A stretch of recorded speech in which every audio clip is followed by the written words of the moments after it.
hoping this is going to be the last video I need to make in this series, but we're going to go ahead and add some state management, and all of that will be stored in a file called state.cljs. So as always, we'll need to add the namespace of context.state, and we're going to import create context so that we can create a React context. We'll store it in a def called app_state and call the create context function. Now the value here doesn't actually matter because we'll inject our own initial state into our application with a provider. But now that we have the context, we can go back to core and add the provider. And inside of Helix, provider comes from core, so we'll import it here. And because of the way hooks work, we're going to need to create a component that wraps our actual application. So in any of our components, we can call the useContext hook without any consequences. And because I have no imagination, I will name it provided_app. So that's where our provider function is going to live, and it'll be wrapping the rendered app here. But before we render it, this actually needs a map where we need to provide two values, the context and the value. Context is going to be what we created in context.state. So we'll import app_state and put it inside of context here. And then value is what we're going to store inside of context. And for now, just to show that it works, I'm just going to add a simple string here that says app_state_value. And inside of the app let block, we're going to grab that value. And right now it's going to be inside of context value. But we could change this JS console log to print out the context value so that we can see that our provider is working as intended. And inside of our app, we get null. And that is because, we need to make sure that React DOM is rendering the provided app and not the raw app. Now back in the browser, there's our string value, which means that we've set up the context and provider correctly. The next step is to actually add some state management, and we're going to use reducer for that. So let's think about how we want to store all of these states. We know that we want the list of all contexts, as we're using it to list out up here. But in the contact form, we want to make sure that we're able to change which one that we're selecting. And then in terms of the form state, I'm okay with keeping that as local state and not adding it into the global app state. So back in our editor, it would be a good idea to define an initial state so we could see visually what we want to store. And I know it's going to be a map where we have contacts, and that's going to be a list. And then I also want selected, which is going to be the selected contact or the selection that we make from that list. And this could be nil for now, which will translate to JavaScript as null, so that should be fine. And then for React reducers, it's going to expect a function in a certain format, where the first argument is always going to be the state, and the second argument is what we actually have control over. Usually we call this an action, and typically the action is destructured to have an action type and an action payload. The payload is going to be the data that we actually want to do, and then the action is important to figure out what we actually want to do with that data. And usually you'll see it inside of a switch case like this, but we're actually going to do something a little more fancy. I'm going to introduce multimethods, which is some special Clojure syntax that you could dynamically create functions with. But for now, just to get everything working, I'm just going to return the state so we can add it into our provider over here. I'm going to scroll down a little bit. Actually, before that, let's import the initial state that we created. And the initial state is going to go into value, or not really. It's going to be wrapped with the useReducer hook, which will take the initial state at the last argument. The first argument is actually going to be our app reducer, which I forgot to import, so we need to import that as well. App reducer. Now on this line, we're still printing out the context value, and we can take a look at what that is in the browser. It's gonna be this thing down here. So this is gonna be our initial state at the first index of this tuple, which has context and selected. And then this second value is the dispatch function, which will call our app reducer. So typically in React apps, you will destructure the context value. So instead of just one value, you'll get the app state, and the dispatch. And this is gonna break because I have a naming conflict here. But if we just revert that, that is how we're gonna use the global state a little later on. And then backend state, we're gonna have one more value that we're gonna expose. And typically what React developers do is we're gonna create a custom hook. This one's gonna be called use app state. And what this custom hook is gonna do is just abstract away a little bit about the implementation of dispatches. So it makes it a little easier in our application to use. Right now it's gonna be a little redundant because we'll just return the same tuple of state and dispatch. And we're gonna also need hooks in here. So let's make sure we do that. But with the use app state, back in core, as long as we import it, we can just replace this use context with use app state. And we'll get the same behavior. Alright, that's a little bit about the context. Let's actually fill out our reducer now. Okay, so for this next part, I think to adequately explain, I'm going to need the REPL, so I'm going to connect to it right now, because simply printing to the console is not going to be enough. And also, I think Calva updated because this output file is much nicer than the web view that we were using earlier. Anyways, so we know that React wants our app reducer to look like this, so it'll be in a certain format, and it'll be called by the dispatch like this. So app reducer, then whatever the current state is, which always starts as initial state. And then as the second argument, we need a list where the first thing is going to be the type. And we'll be using keywords for that. And the first action that we're going to concern ourselves with is going to be set context. And then the payload is going to be its own set of data. For set context, that'll be a list. So there will be another vector inside of this. With that being said, to change this to a multi-method, we'll use the def multi to set the name of our multi-method, which is app reducer. And then what this macro wants is a function that returns the casing, or which method we want to use. And since we want to use the first of the action list, we'll call first of action. And then for linting purposes, since we're not using state here, we could replace this with the underscore. And now we can use def method, which will define each of the methods in the multi-method. So the first part is going to be, so the first argument after app reducer is going to be the keyword that we're looking for, which for this example, we're going to be using set context. And then next to that is going to be the argument list. And this argument list still has to match this argument list from the def multi. Here's where we're going to take advantage of the state part of it. And this is also where we're going to destructure the action. We don't need the first one because it's being used here as the name of the method. But we'll be interested in the payload because that's what we're going to add. And then the last argument, you could just treat it as if it's a function argument or a function body. And what we'll do here is use a soak to replace the context property. So we'll identify that it's the context, and then the last argument is going to be the value of whatever we're putting in it. Right now it's going to be payload. Now this multi-method has one method, and we could just call it the way we have it inside of our comments, and this is the state. Now this isn't helpful because I'm replacing the array with the same thing. So here, let's just add some data.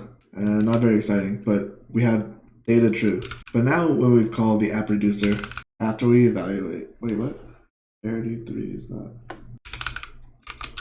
Okay, that was weird. Oh, it works now. I think that was an error with the REPL. Alright, let's change this nil because I was debugging. Back to that list where data is true and keyword goes here. And there we go. That's what I wanted. So now we'll see that context has been filled with this list. Let's also add a list where we have data 1 and 2.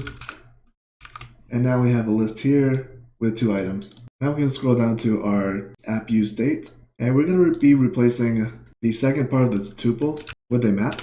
Just so we don't have to call the raw dispatch inside of our components. We can just create a thunk or a proxy function, if you will, that will then call the dispatch from the use reducer. Now dispatch does the first 2 parts, and we just have to send in the second part. And that's where we're going to add set context. And you'll notice here that I'm using the same names.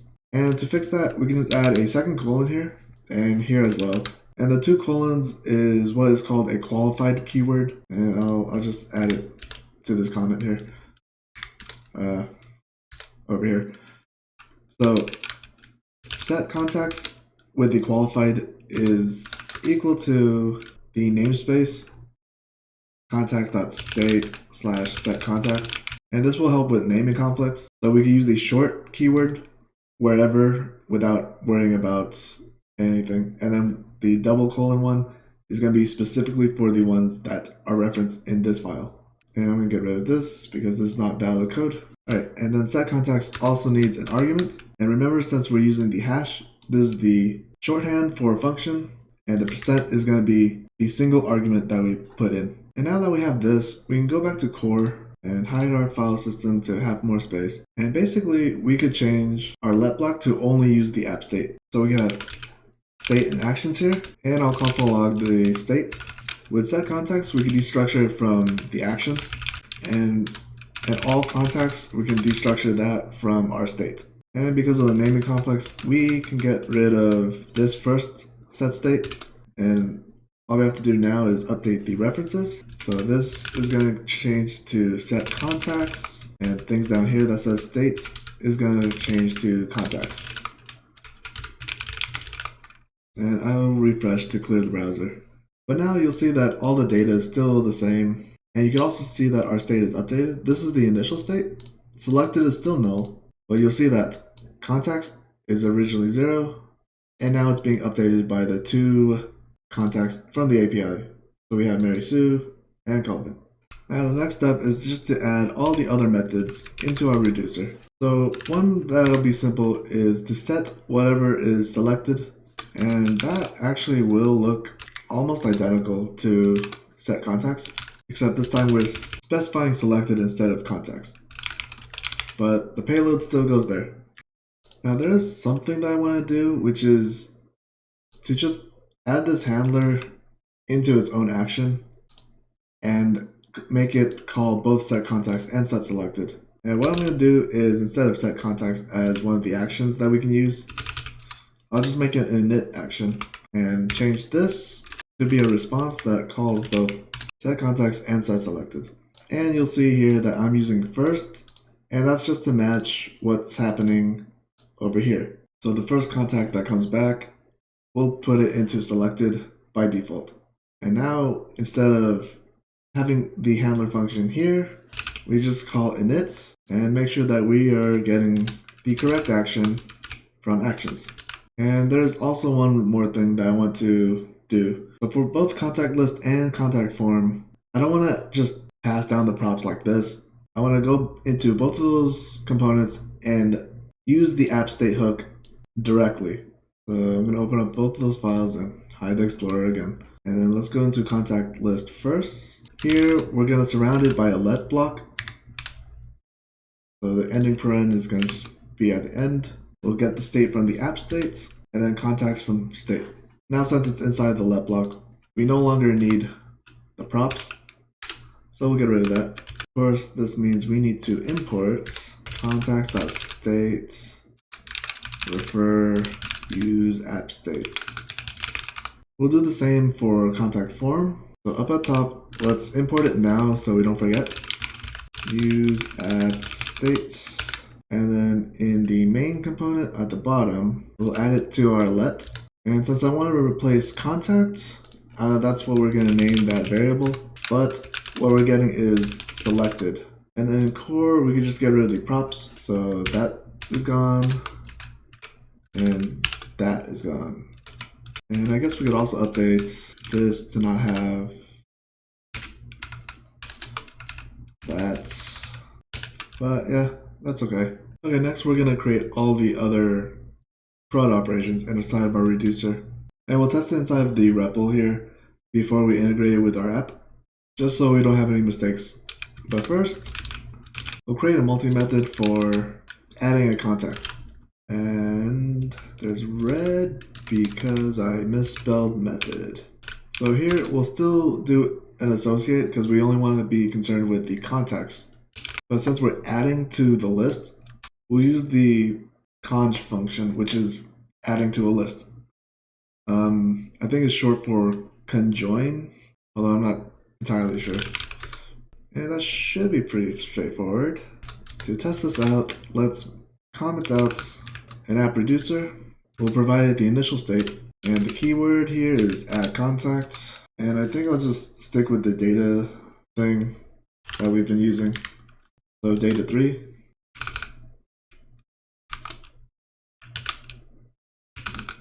There we go. So first I have to save. And that looks wrong. Why? Okay. Oh, that's because we're adding the payload of data 3 to the entire state and putting it inside of contacts. What we actually want is just the contacts property here of state. And that should work. Yeah, now it works. I don't like the way this looks. So I'm gonna add a let block once again, so make sure the parens are in the right place. And we'll have the previous state, or the one that we're concerned with, to be the contacts property of state. And then the next is gonna be the conj of previous and payload. That way we can just replace this entire block here with next. Let's try that. And that works okay. Let's say instead of the initial state, we'll do selected as nil, but contacts as data 1 and data 2. All right, let's try this. And we have the 1, 2, and 3. Perfect. Update is always the hardest. Let's just skip that and do remove. So I kind of like what we're doing here with the let block. So we'll do that. We know we only want the contacts part. So previous is going to be contacts of state. And next, we're actually going to want to map a function. I'll put an underscore here. And with that function, we'll map it through all the previous. Thankfully, since we're inside of a let block, we could define what that function is going to be. Actually, instead of map, let's do filter. And let's see, all of our contacts in a certain format that has an ID. So we're gonna create a function that checks if the ID is the same. All right, that should work. So this underscore is now gonna be not matching. So it's gonna filter through, and if an ID equals to the ID of the payload, oh, there we go. Okay, so it'll filter through, and if the ID of the item, the current item in the list, is not equal to the payload, it'll be sent through to the next. And because we only have one argument, we can shorten this with the hash and replace item with the percent. And then finally, we'll just do a soak state contacts next. Something's not right. Oh. The parent should go here instead. Right. So this part is going to match the same as add. And now we need to update our thing here to include IDs.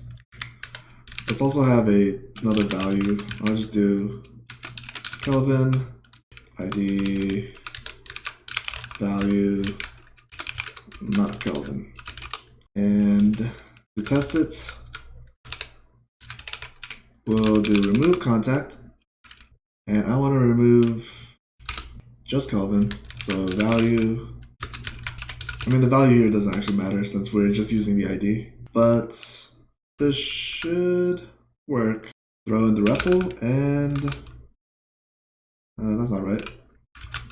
Oh, okay. This also has to check against the ID. That should fix that little issue. There we go. Yep. All right, now updates. Def method, app reducer, update contact, states, payload. So pretty similar. So I'm just gonna copy this part. This is gonna be map and instead of not matching, we'll call it update contact. And this time I think I went, actually let's see if we can do this without the normal function syntax. So what I'm going to do is do an if the IDs match, we'll send in the updated data, which is the payload. And then if the IDs don't match, we'll just return the identity, so whatever was there already. And this should work almost exactly like remove. So we'll just change this to update and change this value to something that's a little more apparent. So I'll just say diff, send it to the REPL, and ID of 1 is changed to diff because it was originally Kelvin. So all of our actions are ready. And I get rid of this comment. Now we'll just expose them in our actions map, right? Like so. So each keyword is going to map to the qualified keyword being dispatched. And they're all in the function shorthand because we only have one function argument, and that's going to be the %sign. Now before we're done, there is 2 other actions that I want to create. We don't have to make new methods for it because we're just going to reuse the setSelected method.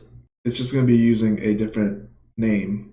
So select will just change whatever is being selected. And new is going to set the selected to empty, so then our form will be cleared. But now we're ready to use this custom hook everywhere throughout our application.